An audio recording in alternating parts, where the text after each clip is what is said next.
So today I'm going to talk on the theme of putting big data to work, how we can think about big data and the new mobility together. So big data and new mobility, that's like 4 buzzwords in a row.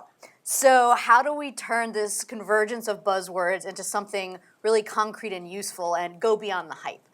To me, I always think most clearly around case studies and use cases. So I want to ground my talk around a collection of use cases, but what my hope is that they illustrate themes, lessons learned, and some hurdles and concerns we should have as we leap forward into the new mobility future. We have analytics about cars, pedestrians, bikes, trucks, and we're also starting to analyze new modes like ride shares and scooters. And it's good to measure all those modes alone, and it's also good to measure the new modes as they come out. It's also pretty hard. Not only do we have to figure out how to measure new things as they hit the streets, frankly, we haven't been doing a great job in measuring the old-fashioned things like pedestrians and trucks. So all these new modes are hitting our roads. Behaviors are changing. The notion of what is a commute, working from home, delivery, are all sweeping into our system, changing all of our core assumptions. How do we get a handle on this ever-complexifying new mobility landscape? It is imperative that we adopt a stance of having persistent, independent impact metrics as new mobility hits the roads. And that needs impact on congestion, on accessibility, on climate, on jobs, everything. Frankly, we should have had this the whole time because there's been plenty of mobility going on for several hundred years. But luckily, with the surge of big data technologies and this excitement around transportation that new mobility is bringing to us, now is the time to put these systems in place.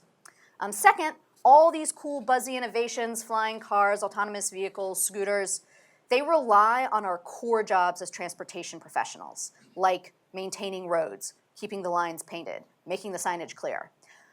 Unfortunately, some of the buzz is also distracting us from our core work, especially in the sort of electeds conversation and in the way finances are moving. So we need to find a way to make new mobility and our core work come together, not distract from each other.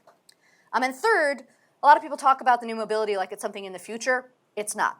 It's happening now, and there's plenty of exciting work we can learn from now. So that's what I hope to share today.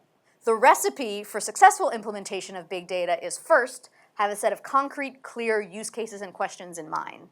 Get those done, and then also allow space for more innovation.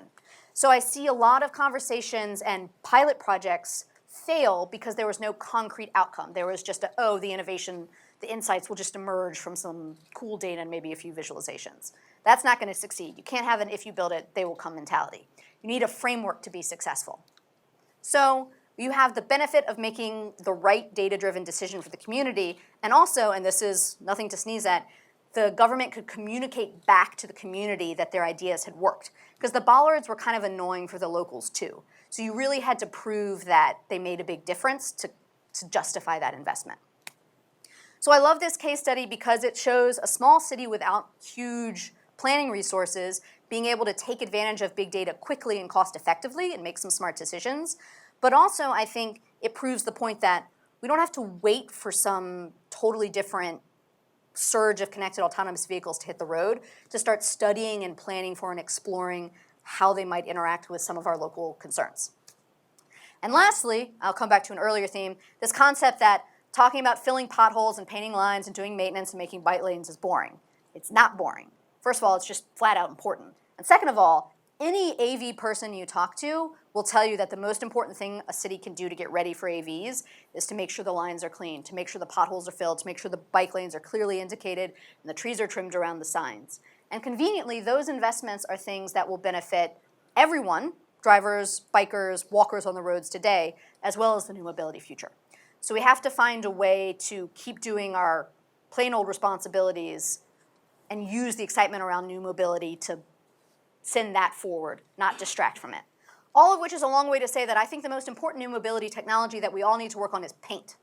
It's not that sexy, but paint is the manifestation of good policy making. It's a manifestation of using the infrastructure we have to do amazing new things, like have a lane that's shared for bikes, scooters, rollerbladers, electric unicycles, and everything else.